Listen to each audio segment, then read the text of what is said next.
Dan saat ini tidak sama dengan saat-saat yang kemarin. Mas Yono yang kemarin ketemu di sini dengan Mas Yono sekarang sudah beda. Ustaz Ubed yang kemarin dengan Ustaz Ubed yang sekarang sudah beda. Kang Usuk yang kemarin motong kambing, yang sekarang Kang Usuk beda. Dan itu nggak akan kembali lagi.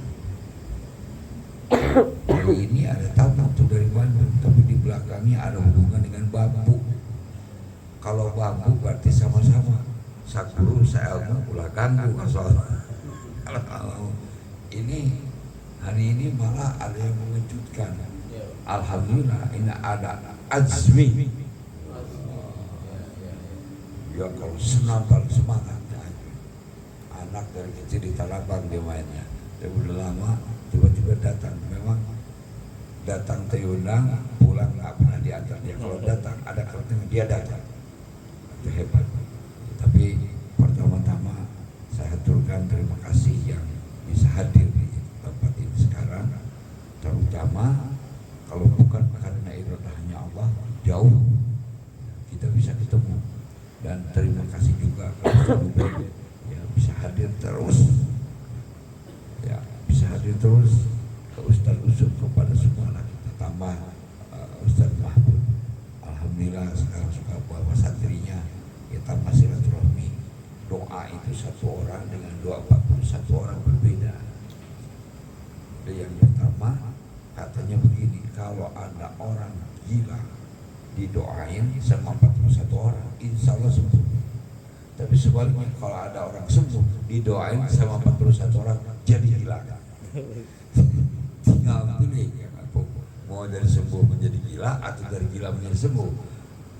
Jadi sekarang banyak orang sembuh tapi gila. Banyak orang sembuh tapi gila. Gila itu kalau gila karena penyakit gila itu biasa tidak mencelakakan. Kalau gila karena mabuk, gila karena berlebihan, itu yang kita ngerikan. Sekarang ini banyak orang gila yang gila berlebih-lebihan. Nanti kata itu kata siapa, kata ramalan Joyoboyo, nanti ada satu masa hidup di zaman edan, kalau kita tidak ikut edan bakal dikatakan edan oleh orang-orang edan. Nah, coba mesti gimana? Di zaman edan, kalau kita tidak ikut-ikutan edan bakal dikatakan edan oleh orang edan. Takut kumaha mondang ada cicing di mana? Ada kumaha tahu orang hidup di zaman edan, kalau tidak ikut edan bakal dikatakan edan oleh orang edan. Jawabnya kumaha Kang Bu? Anak edan mah edan, sorangan teu mau kai. Perkara edan jangan bawa-bawa kita. Ini mah ada sedikit cerita tuh Om Gusman, ini sering diceritakan almarhum. Jadi tadi baca dalam hati saya, baca kirim buat Om Gusman. Om Gusman sudah kesini. Beliau cerita, kemana diceritakan lagi sholat, Allahu Akbar, sedang-sedangnya sholat, tiba-tiba handphonenya bunyi. Bingung, mending angkat handphone, mending terusin sholat. Tungtungnya lupa, begitu meruku bukan Allahu Akbar tapi halo. Gitu kan. Dia ceritanya begitu, ini perkara sholat ya bang. Terus ada orang lagi ngariung, lagi pikir begini, kan dulu kata kiainya, kabayan kamu mah, kabayan kamu mah batal wudhu lagi. Mau apa kiai? Saya mah biar kentut juga tidak akan batal. Kenapa? Apa babnya? Apa hadisnya? Apa keterangannya? Apa syariatnya? Enggak Pak Kiai, saya mah kalaupun kentut tidak batal, dan tadi juga tidak wudhu. Kuma batal tadi juga tidak wudhu. Kuma batal pakai tadi juga tidak wudhu, sama tidak batal. Ya. Terus saya sholat. Ketika sholat, sebelum tahiyatul masjid dia kentut lagi. Wah, nah kalau sekarang pasti tadi wudhu, batal kamu. Wudhu lagi kentut, sholat lagi. Saya biar kentut tidak batal. Kenapa? Tadi wudhu 2 kali, kentut sekali. Wudhunya 2 kali, kentutnya sekali. Tuh, gitu. Cadangan. Ini perkara sholat begitu. Kalau dongeng pun bukan begitu. Doa Satwa Alam Barnas itu dia bilang ada mualaf ya, belajar sholat. Ya maklum kiai mualaf ya, kiai juga sarungnya di rumah nggak banyak, jadi sarungnya itu sudah rapuh, dikasih ke mualaf sholat. Begitu ruku bro, ini apa? Sobek. Ada anak kecil di belakang, kan kelihatan tuh dia nggak pakai celana dalam nih, dicolek dari belakang dikit, sholatnya pakai nyolek ke depan, dicolek ke depan, gitu. Ke depan, oh pakai sholat dari depan ditendang, dijejer, masya Allah sampai jeng zombie, ditendang ke belakang, oh sholat pakai nendang ke belakang, ditendang juga.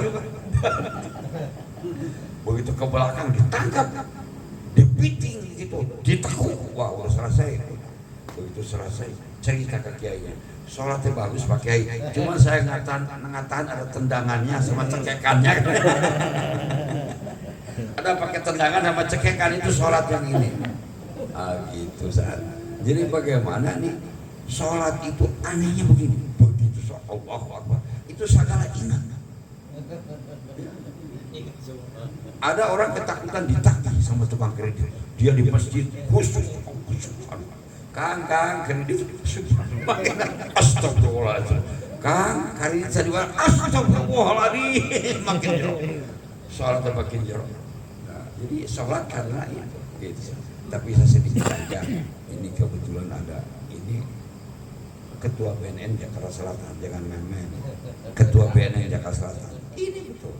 Ini beliau Ketua BNN Jakarta, dan saya oleh beliau itu ada yang mahal. Saya ini dirancang sama Mas CS untuk terima honoris causa. Honoris causa. Ini cita-cita anak-anak dan dari Korea.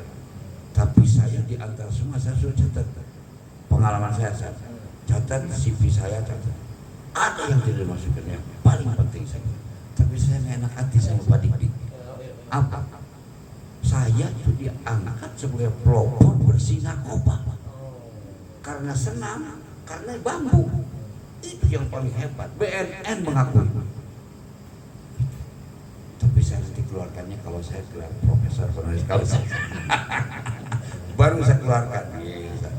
Tapi sekarang Pak Dik lagi bingung, tentara lagi bingung, polisi lagi bingung, pada bingung sekarang. Pilkada ini bingung. Kalau saya ada cerita saya. Dulu Kartika Prasa di Duku Atas ada namanya Kartika Prasa, itu punya BM dia.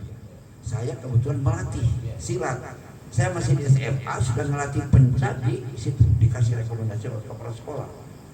Kepala sekolah itu kebetulan dulunya saya pengen kepala sekolah. Saya lagi di SMA,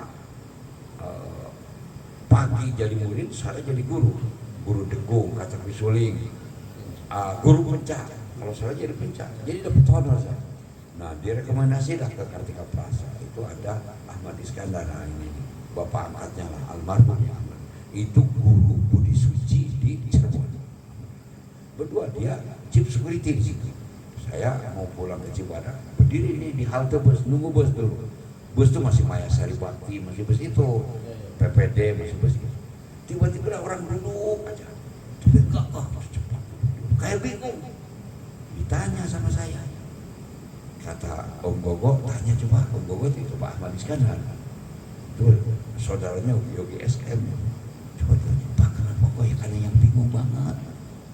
Saya bingung Pak, saya ini kecopetan, nggak punya ongkos, dompetnya habis. Atau kenapa bingung? Lapor polisi. Saya bilang gampang tuh, ada pas. Itu yang makin bingung gitu. Kenapa? Kayak saya, karena saya ini polisi. Masa polisi lapor polisi? Dia bilang karena ini polisi. Saya itu yang bingung. Dia bilang saya mau lapor polisi. Masa polisi lapor polisi? Sekarang itu hidup di zaman edan. Kalau tidak hidup edan bakal dikatakan edan oleh orang edan. Ada lagi bikin musola di Cikidang yang sekarang jadi besar tuh, dulu kecil. Begitu mau bikin musola, ada pohon saninten.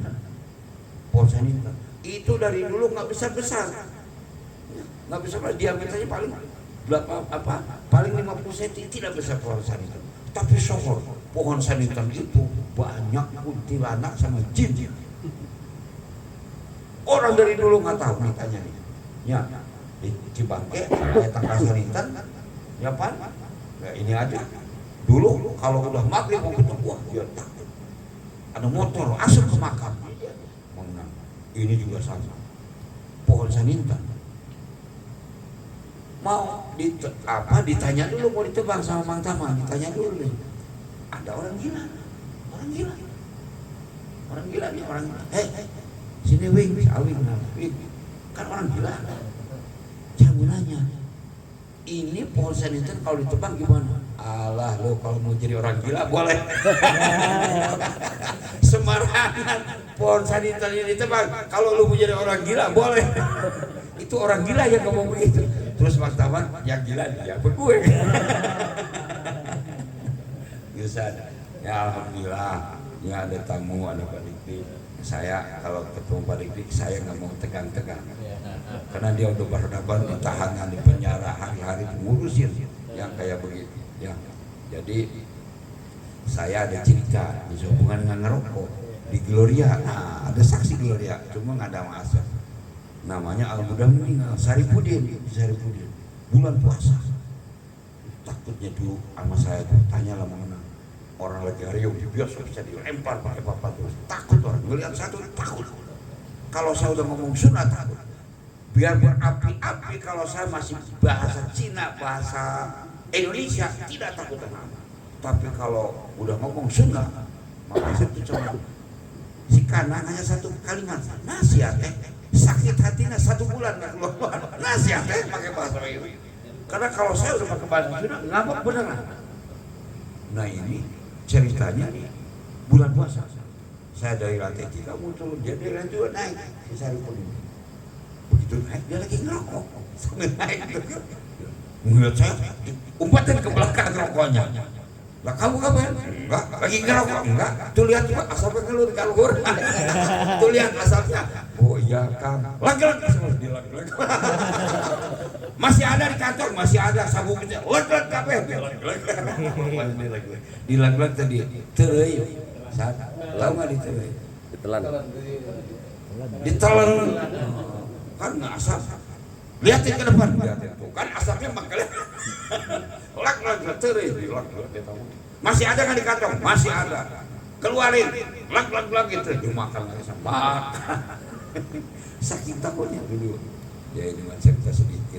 Tapi semua ya ketakutan itu, semua tadi itu, kekacauan itu tidak ada satu-satunya untuk kembali diri kita tenang. Pemahaman tertinggi, alat untuk hidup, alat untuk masuk surga. As-salah miftahu jannah. Salat diperiksa di tahanan, apa di tahanan? Semua manusia begitu meninggal pertama diperiksa perkara sholatnya. Teman yang dekat, Om Deden, Mas Yono, bergaul dengan orang sholat, tukang sholat, apa bergaul dengan tukang judi, diperiksa teman-temannya. Saya dengan Pak yang diperiksa, gaulnya apa? Iya, tukang sholatnya temannya. Coba. Termasuk oleh pemimpin siapa yang dekat sholatnya? Ya maaf ya, kalau ini sholatnya sangat pribadi, tapi dekat nggak sholatnya nanti ditanya. Kamu milih yang tukang sholat, milih yang tidak sholat, itu perkaranya saya. Tapi as-sholatu imaduddin. Apa tuh? Paman aqomaha pakon aqomadin, waman tarokaha pakon hada madin. Sholat itu karena agama jadi hanya kehidupan. Jadi sholat berarti tihannya kehidupan. Ya mudah-mudahan yang paling hebat sholat itu, perintah lain rukun Islam melalui malaikat Jibril, tapi perintah sholat dipanggil Rasul kalangan. Saya pernah bisik ke Ustaz Zainuddin Abidin Ahmad, pernah bisik. Dia berapa cerita tentang apa banyak tentang itu rukun. Saya tanya, saya boleh nanya? Boleh. Kalau orang berangkat haji tidak sholat sana hajinya, waduh, dia bilang ngomongnya jangan depan banyak orang. Kalau dirasanya begitu selesai sebetulnya tidak sah, juga kagak enak ngomongnya. Kalau orang berangkat haji tidak sholat sana. Sekarang orang puasa tapi tidak sholat sana puasanya. Aku ngomongnya jangan banyak orang. Ini rahasia besar, dia bilang. Apa? Tidak asal puasanya. Tuh, coba itu hebatnya. Jadi sholat segala-galanya. Ya mudah-mudahan Ustaz menerangkan mengenai sholat, dan ini luar biasa di sini penerangan tentang sholat dari segala jurusan, dari segala pemahaman, dari segala jurusan dan segala pemahaman. Ya, mudah-mudahan terima kasih atas kehadirannya, terima juga semuanya atas kehadiran. Mudah-mudahan Allah kuatkan iman kita berdasarkan tekad dan ucap perbuatan kita, dan mudah-mudahan kita menjadi ahli sholat, ahli ibadah yang tidak pernah meninggalkan sholat, dan mudah-mudahan kita cinta kepada Allah dan Rasulnya, dan kita cinta kepada orang-orang yang mencintai Allah dan Rasulnya, dan apa saja yang kita lakukan, apa saja kita perbuat, apa saja kita langkahkan menjadi cinta kepada Allah dan Rasulnya.